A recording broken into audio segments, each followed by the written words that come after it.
Valence bond theory, संयोजकता बंध सिद्धांत।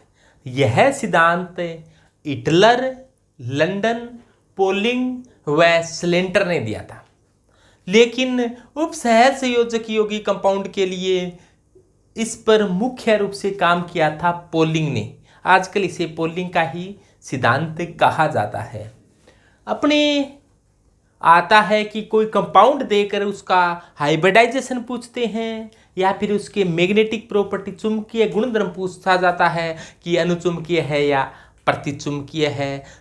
अनुचुंबकीय है तो उसका चुंबकीय आघूर्ण कितना है, उसकी ज्योमेट्री कितनी है, तो इस प्रकार के क्वेश्चन आते हैं। तो सबसे पहले अपने को क्या देखना है, इसको अपने उदाहरण से ही ज़्यादा आपके दिमाग में आने वाला है, इसलिए मैं कोई एग्जांपल लेता हूँ। तो सबसे पहला एग्जांपल अपने लिया कि CONH3 की 6+3 कोबाल्ट का कोई संकुल है। सबसे पहले अपने देखा कि यहाँ पर ये जो होती है ये लिगेंड्स की संख्या होती है। यदि यहाँ पर ये मोनोडेंटेड लिगेंड है तो ये लिगेंड्स की संख्या ही कोऑर्डिनेशन नंबर होती है। तो यहाँ पर कोऑर्डिनेशन नंबर 6 है। सबसे पहला काम अपना होगा कोऑर्डिनेशन नंबर को देखना। कोऑर्डिनेशन नंबर के आधार पर हाइब्रिडाइजेशन का पता लग जाएगा। तो कोऑर्डिनेशन नंबर 6 है, 6 के आधार पर हाइब्रिडाइजेशन का अंदाजा लगेगा कि या तो sp3d2 हाइब्रिडाइजेशन होगा या फिर क्या होगा d2sp3 होगा। तो ये तो पहला अनुमान लगा कि इनमें से हाइब्रिडाइजेशन है। इसके बाद देखना है दूसरा काम में कि सेंट्रल एटम की ऑक्सीडेशन स्टेट। क्या करना है, सेंट्रल एटम की ऑक्सीडेशन स्टेट देखनी है। तो सेंट्रल एटम की ऑक्सीडेशन स्टेट कैसे देखोगे कि CONH3 की होल 6+3 है, जिसकी भी ऑक्सीडेशन स्टेट याद करनी है उसको x मान लो। NH3 की 0 होती है तो 6 की भी 0 हो जाएगी, इजिकल टू इस पर चार्ज क्या है +3 है, तो x का मान कितना आ गया, +3 आ गया। तो इस प्रकार से यहाँ पर x का मान 3 आ चुका है। तो इसका मतलब यहाँ पर इससे क्या निकला, अर्थ। अतः यहाँ CO की ऑक्सीडेशन स्टेट है वो +3 है। तो यहाँ पर ये पता चला कि CO है वो +3 ऑक्सीडेशन स्टेट में। इसके पश्चात अपने को लिखना है सेंट्रल एटम का इलेक्ट्रॉनिक विन्यास। तो सेंट्रल एटम यहाँ पर कोबाल्ट है, कोबाल्ट का एटॉमिक नंबर 27 होता है, तो इसका इलेक्ट्रॉनिक विन्यास हो जाएगा। इससे पहले निष्क्रिय गैस आती है वो आर्गन आती है, और 3D में क्या है 7 है, 4s में 2 है, 4p में 0 है, 4d में 0 है। तो इस प्रकार से आप इलेक्ट्रॉनिक विन्यास सभी जानते हो। तो देखो ऐसे लिख दिया करो, 27 है तो 7 तो D में और 2 S में। इसी प्रकार से यहाँ पर 28 होता तो 8 D में और 2 S में। इसी प्रकार से मान लो होता 23 तो 3 D में और 2 S में। इस प्रकार से क्रोमियम और कॉपर अपवाद है। तो 3D में कितने इलेक्ट्रॉन हैं, तो 3D में आप सभी को पता है 1 2 3 4 1 2 3 4 5 6 7 इलेक्ट्रॉन है। 4s में कितने हैं, 2 इलेक्ट्रॉन है। 4p खाली पड़ा है, 4d खाली पड़ा है। तो इस प्रकार से ये अवस्था क्या है, कोबाल्ट की मूल अवस्था है। कोबाल्ट की मूल अवस्था का अर्थ अब तक कोबाल्ट ने न तो इलेक्ट्रॉन त्यागा है न ही इलेक्ट्रॉन ग्रहण किया है। अब क्या किया, कोबाल्ट ने 3 इलेक्ट्रॉन त्याग दिए। 3 इलेक्ट्रॉन त्यागेगा कहाँ से बताओ, चौथी कक्षा से इलेक्ट्रॉन त्यागेगा या तीसरी से, तो चौथी कक्षा से त्यागेगा तो 2 यहाँ से त्याग देगा और 1 यहाँ से। तो इस प्रकार से अपने पास क्या रहेगा, यहाँ पर रह गए 2 1 2 3 4, यहाँ पर ये खाली हो गया है और यहाँ पर रह गए है और ये क्या हो गया है, खाली हो गया है। तो इस प्रकार से 3D के अंदर ये इलेक्ट्रॉन आ गए 4s में, 4p में और 4d में। इस प्रकार से आ गए। यदि लिगेंड प्रबल हो, ये तो लिगेंड दो प्रकार के माने गए हैं इस सिद्धांत में कि लिगेंड्स हैं वो 2 टाइप के हैं। एक लिगेंड ऐसे होते हैं जिन्हें स्ट्रोंग लिगेंड कहा जाता है, स्ट्रोंग लिगेंड कहा जाता है। एक लिगेंड्स ऐसे होते हैं जो कमजोर होते हैं, वीक लिगेंड कहा जाता है। स्ट्रोंग लिगेंड उन्हें कहा जाता है जो इलेक्ट्रॉनों का युग्मन करवा सकते हैं। यानी कि पर्बल लिगेंड कौन से हैं? पर्बल लिगेंड उन्हें कहा जाता है जो इलेक्ट्रॉनों का युग्मन करवा सकते हैं। जबकि वीक लिगेंड है, दुर्बल लिगेंड उन्हें कहा जाता है जो इलेक्ट्रॉनों का युग्मन नहीं करवा सकते। इलेक्ट्रॉनों का युग्मन नहीं करवा सकते, उन्हें वीक लिगेंड कहा जाता है। और वीक को याद रखो आप, H2O व एलोजन। H2O और एलोजन क्या है? वीक है। यानी कि H2O fluorine, chlorine, bromine, iodine. H2O फिर कल बाहर आई एंटी रेडियो एक्टिव है, फिर कल बाहर आई और H2O ये वीक है। इसके साथ साथ और ध्यान रख लेना OH- भी वीक है और C2O4-2 भी वीक है। बाकी शेष बचे हुए हैं वो स्ट्रोंग है, जैसे CN स्ट्रोंग है, NO स्ट्रोंग है, NC स्ट्रोंग है, NO2 स्ट्रोंग है, NH3 स्ट्रोंग है। जो बच गए इनके अलावा, जल व हेलोजन के अलावा जो भी बचे हैं वो स्ट्रोंग है। अमोनिया जल और हेलोजन है क्या? ना, जल और हेलोजन के अलावा है तो स्ट्रोंग है। स्ट्रोंग होते हैं वो इलेक्ट्रॉनों का युग्मन करवा सकते हैं। ये इसको ऐसे कह सकते हैं, तू इधर आ जा भाई और तू इधर आ जा, ऐसा कह दे। क्योंकि स्ट्रोंग की तो माननी पड़ेगी, वीक की तो नहीं भी माने, स्ट्रोंग की नहीं मानेगा तो थप्पड़ पड़ेंगे। इसलिए इलेक्ट्रॉन है, उन्होंने स्ट्रोंग की मानी और ये इलेक्ट्रॉन इधर चले गए। इस प्रकार से 2D खाली यहाँ हो गए, एक P खाली हो गया यहाँ पर, तो ये हाइब्रिडाइजेशन हो गया sp3, सॉरी 2D पहले वाले, एक S और 3 P, तो हाइब्रिडाइजेशन हो गया D2sp3। और D2sp3 हाइब्रिडाइजेशन हो गया, इलेक्ट्रॉन सभी युग्मित हो गए। यहाँ पर कोई भी अयुग्मित इलेक्ट्रॉन नहीं है, अयुग्मित इलेक्ट्रॉन नहीं है, अयुग्मित इलेक्ट्रॉन नहीं है। अतः यह कैसा होगा? अयुग्मित इलेक्ट्रॉन न हो तो यह कैसा होता है? प्रतिचुंबकीय होगा। तो ये कैसा होगा? प्रतिचुंबकीय होगा। रंगीन है कि रंगहीन है? तो ये रंगहीन होता है। प्रतिचुंबकीय को डायामैग्नेटिक कहते हैं, डायामैग्नेटिक होगा, रंगहीन होगा। D2sp3 हाइब्रिडाइजेशन पाया जाता है, उसकी ज्योमेट्री होती है वो ओक्टाहेड्रल होती है, यानी कि अष्टफलकीय होती है। अष्टफलकीय ज्यामिति के अंदर क्या होता है? कोबाल्ट बीच में बैठ गया, एक NH3 अपने लोन पेयर ऊपर से दान कर रही है, एक NH3 अपने लोन पेयर नीचे से दान कर रही है। एक ऊपर से दे रहा है, एक नीचे से दे रहा है, एक बाएं से दे रहा है और एक दाएं से दे रहा है। एक लोन पेयर इधर से आ रहा है, एक लोन पेयर इधर से आ रहा है, एक इधर से दे रहा है, एक इधर से दे रहा है।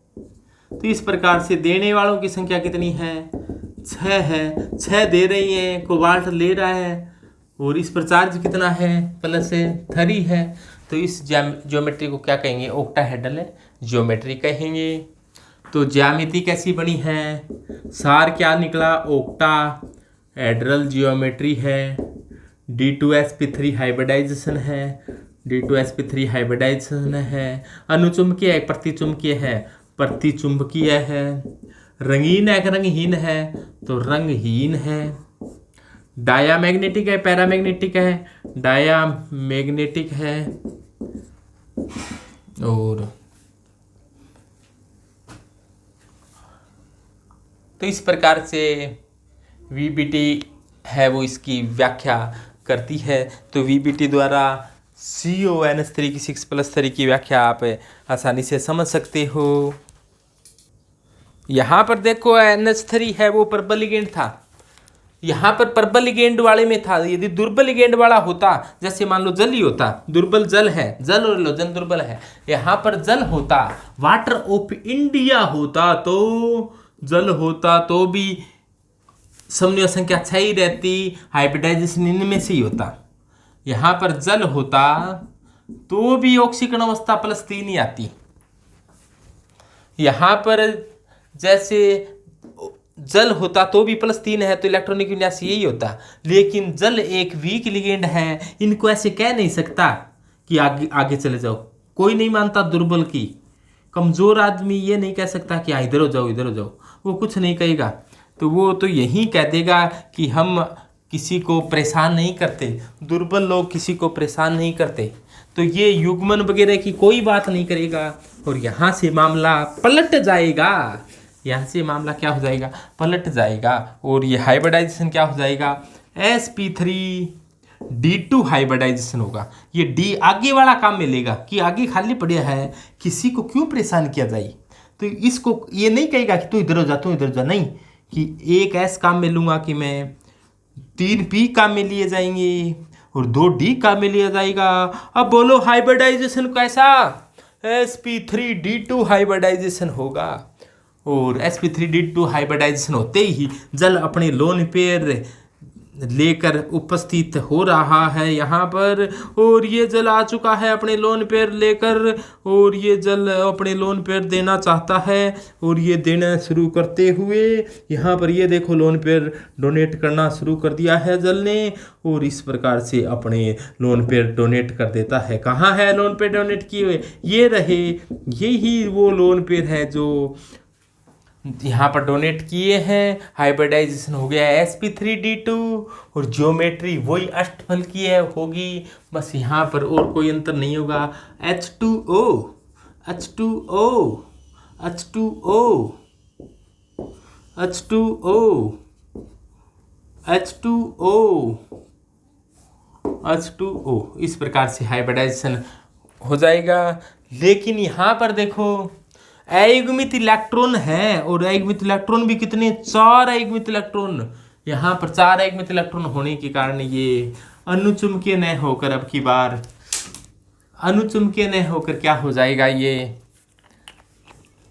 यहाँ पर देखो हाइब्रिडाइजेशन d2sp3 न होकर अब की बार क्या हो गया, हाइब्रिडाइजेशन sp3d2 हाइब्रिडाइजेशन निकला। कैसा हाइब्रिडाइजेशन निकला, sp3d2 हाइब्रिडाइजेशन निकला। sp3d2 हाइब्रिडाइजेशन ओक्टाहेड्रल ज्यामिति है।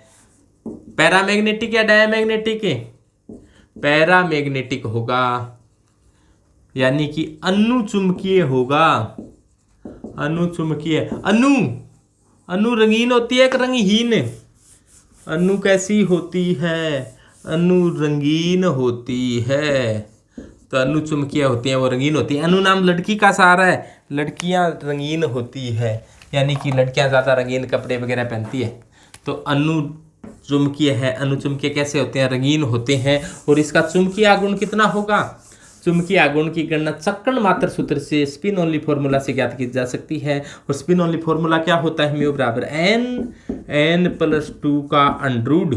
बोहर मैग्नेटोन में इसका चुंबकीय आघूर्ण आ जाएगा n+2 का अंडरूड। और n यहाँ पर अनपेयर इलेक्ट्रॉन है, अनपेयर इलेक्ट्रॉनों की संख्या 4 है, तो 4 + 2 का अंडरूड, तो 4 2 6 चौका 24 का अंडरूड, तो 5 5 या 25, तो 4.9। तो ये चुंबकीय आघूर्ण म्यू का मान आ जाएगा 4.9 मात्रक हो जाएगा बोहर मैग्नेटोन में। तो इस प्रकार से बोहर मैग्नेटोन में आप इसके चुंबकीय आघूर्ण का मात्रक है वो आ जाएगा। तो ये हो जाएगी VBT। तो VBT आप इस प्रकार से बता सकते हैं कि VBT क्या होती है, और VBT के अंदर संकर्ण कैसे ज्ञात किया जा सकता है। प्रतिचुंबकीय अनुचुंबकीय भी ज्ञात किए जा सकते हैं। यदि अयुग्मित इलेक्ट्रॉन है तो अनुचुंबकीय यानी कि पैरामैग्नेटिक, अयुग्मित इलेक्ट्रॉन नहीं है तो प्रतिचुंबकीय डायमैग्नेटिक। यदि बाहर वाला डी काम आ रहा है, बाहर वाला डी काम आ रहा है, तो इस प्रकार से बड़े कॉम्प्लेक्स को कहा जाता है लो spin complex, sorry high spin complex. बाद वाला डी काम आ रहा है तो इसे कहा जाता है high spin complex. High spin complex, high spin complex क्यों कहा है, क्योंकि इसके अंदर इलेक्ट्रॉनों की संपीड़न बची हुई है। जबकि परबल लिगेंड था तो इनको युग्मित कर दिया था, तो वहाँ पर लो स्पिन कॉम्प्लेक्स बने थे, यहाँ पर हाई स्पिन कॉम्प्लेक्स। बाहरी इसे कहा जाता है बाहरी यानी कि डी कक्षक कौन से काम में लिया जा रही हैं, बाहरी डी कक्षक काम में लिया जा रही हैं, तो इसे कहेंगे आउटर डी ऑर्बिटल कॉम्प्लेक्स से बाहरी संकुल कहेंगे। और इसके लिए चुंबकीय आघूर्ण का मान क्या होगा, ज़्यादा होगा, और ऐसे सामान्यतः अनुचुंबकीय होंगे। अयुग्मित इलेक्ट्रॉन वाले होते हैं वो अनुचुंबकीय होते हैं, अयुग्मित इलेक्ट्रॉन नहीं होते हैं वो प्रतिचुंबकीय होते हैं। हाई स्पिन कॉम्प्लेक्स का मतलब क्या हो गया, उच्च चक्रण संकुल, इसका नाम क्या हो जाएगा, उच्च चक्रण संकुल नाम हो जाएगा high spin complex. Outer inner orbital complex कहेंगे कि आउटर ऑर्बिटल कॉम्प्लेक्स कहेंगे इसे, तो आउटर ऑर्बिटल कॉम्प्लेक्स कहेंगे। आउटर ऑर्बिटल कॉम्प्लेक्स का निर्माण हो गया है, उच्च चक्रण संकुल बन गया है। तो इस प्रकार से यहाँ पर यदि पर्पल लिगेंड अंदर वाले डी काम आ जाते हैं तो इसे लो स्पिन कॉम्प्लेक्स या इनर ऑर्बिटल कॉम्प्लेक्स कहा जाता है। तो इस प्रकार से आप वीबीटी के द्वारा 2 एग्जाम्पल से व्याख्या बता दी आपको, और भी एग्जाम्पल बहुत से होते हैं।